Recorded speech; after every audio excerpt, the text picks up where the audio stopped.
So Shade Queens and Revolutionary Hopelessness. I guess what that means to me is I'm inspired by art and artists that are, in a sense, cheeky, critical, cynical, but with like a touch of diva to them, you know, hence the queen part.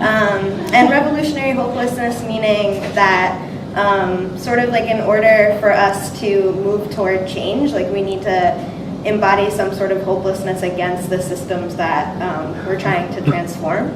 And I'm going to read actually from the work of a really good friend of mine, Unique Michael, who is a Black, queer, working class artist and poet and MC and performance artist and educator from Baltimore, who I met when we both were at Mills for our MFAs. We both moved out to Oakland from the East Coast and kind of found each other really quick and became like partners in crime and best friends and confidants, and also supported each other through the mess that is higher education.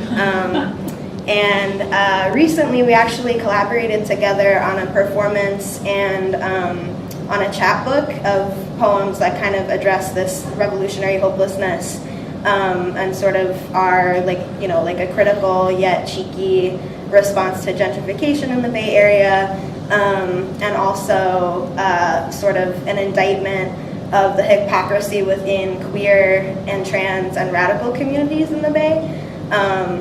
So I'm going to read a poem by Unique that sort of addresses that subject, and then the two poems, one of which I wrote for the performance, and then another that is separate but related.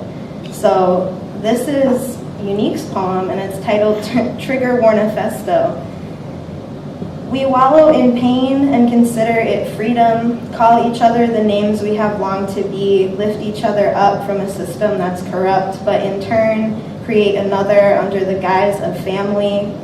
If I'm preaching to the choir, we can't push ourselves high enough, so today I declare this poem to light some asses on fire.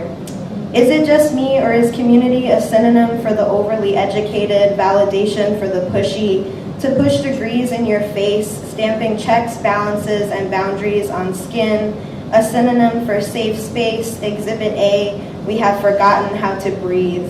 Exhibit B, we have forgotten how to be.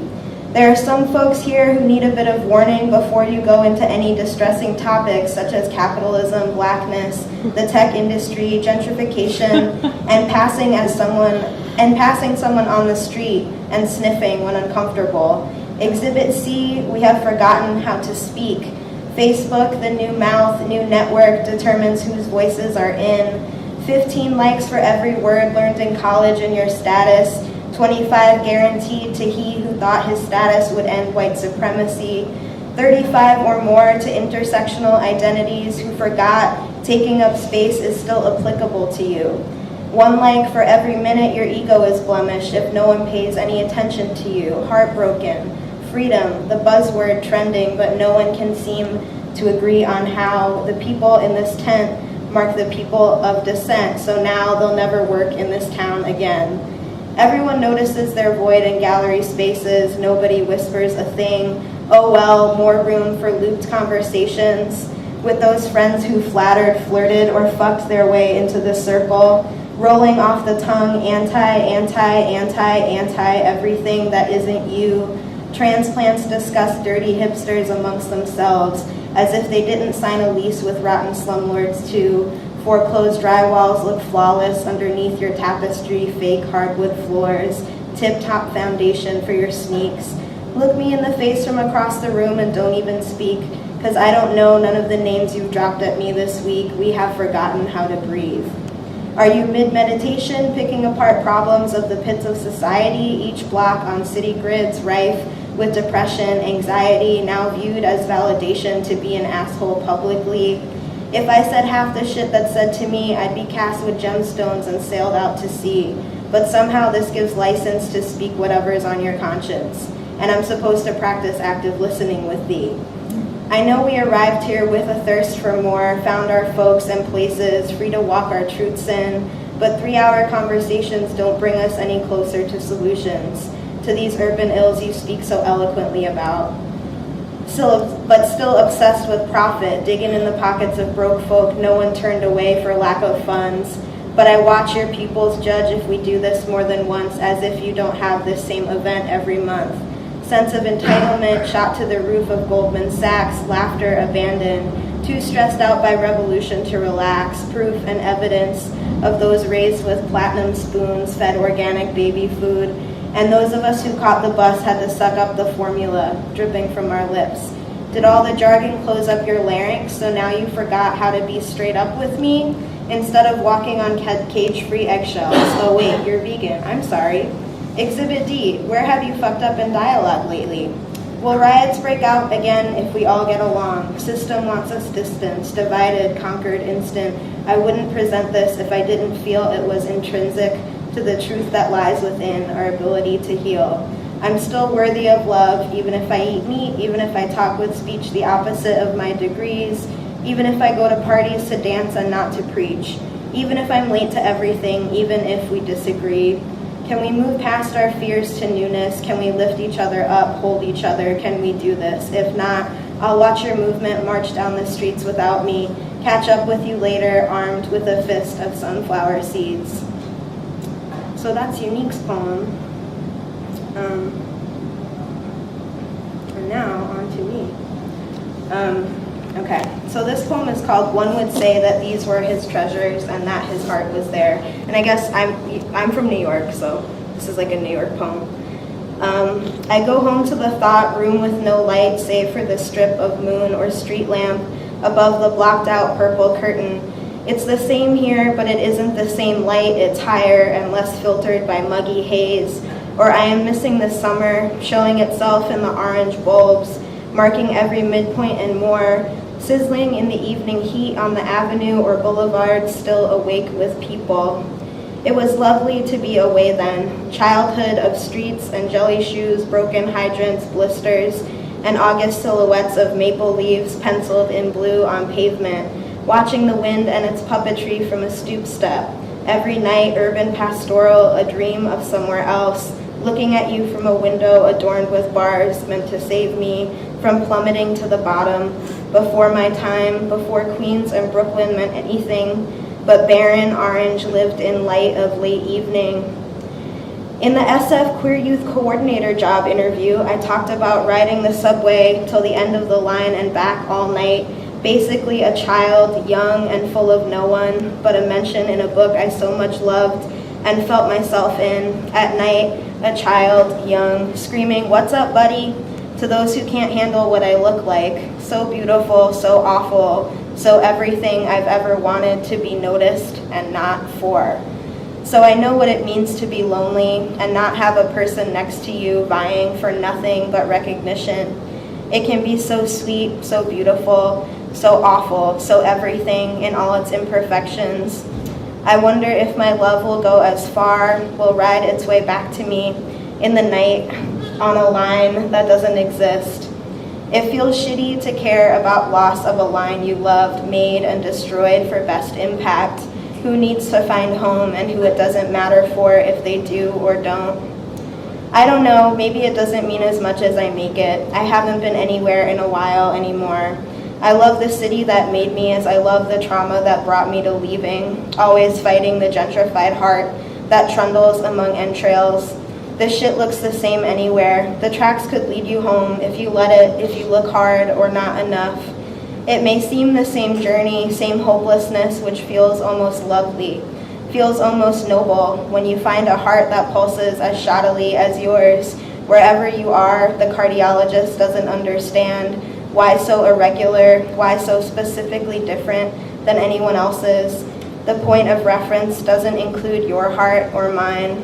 What they together hold, how they sound so otherly than they're supposed to. The condition is so awkward and awful, to feel so much irregularly churning in the core of yourself. But it's okay, good to know it won't kill you, just follow you everywhere forever. Consolation is little more than acceptance of a sort of disappointment or suffering. All night, so fluorescent and alone and starkly beautiful. In the night inside entrails, I don't know where I've been or not, What stop I passed, express or local, it's all of me, consumed by nothing that lives anymore, except for a memory embedded in a dream I try to process waking up, in sweat falling off me in big beans of liquid, and no easy breath to help me through the experience of knowing I have, in ways, left for good, and given up the idea that anything pretty, any type of change or sameness could still be sustained here, my home, my gentrified heart.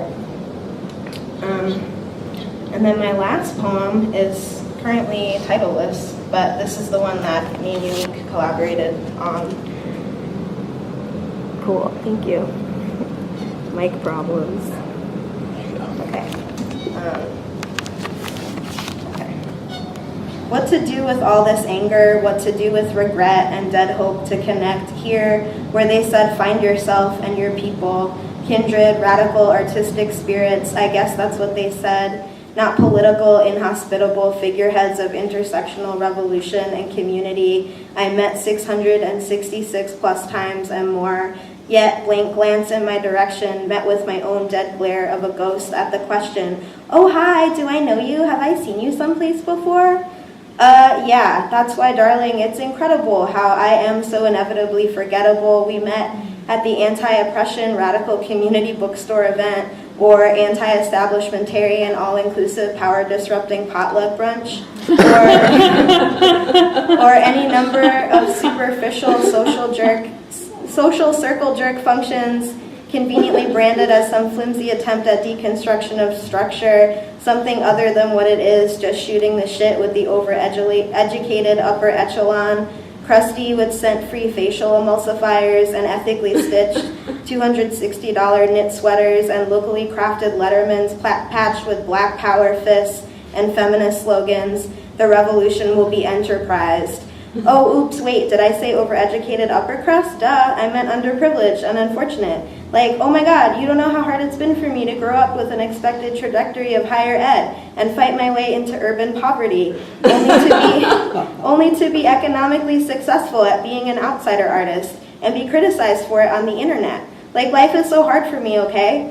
My somatics therapist says I really need to stop my shame spirals and blaming myself, and she's right. Like, why should I feel bad for being an amazing contribution to the city and residents of Oakland? Why should you feel bad about anything? For how image conscious and critical it must take work to make him feel invisible in service to id, ego, and the supersized hero of you.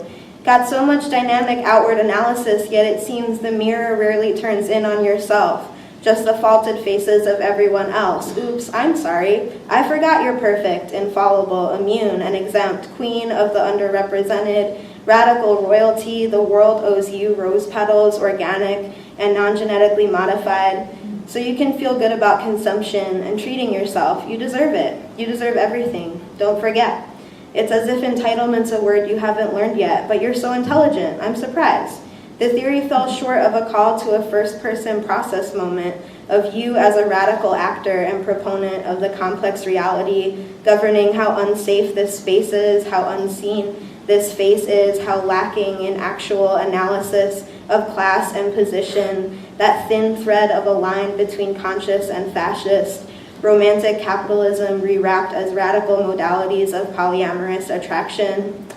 I know, I love being last priority in a hierarchy of sweeties, weekend partners, primary lovers, boy toys, and hookups, but I know of what importance is my time when it's all about you and your hard work, creating this better version of your world. Read yourself. You're so busy creating liberation for the rest of us, we have to stick in our places. Leave it to the progressive entrepreneurs to make difference, change, aka reproduce the same system dressed up pretty with language of resistance. Sorry if I sound bitter, dismissive, too critical. Shitty of me to expect anything of anyone, to ask rough questions, to challenge such collective oneness. If you're not part of the solution, you must be part of the problematic feelings forum taking place this instant on a Facebook thread near you. I'm so sorry it's so hard for you to cope with your self-created homogenous trauma Olympics utopia.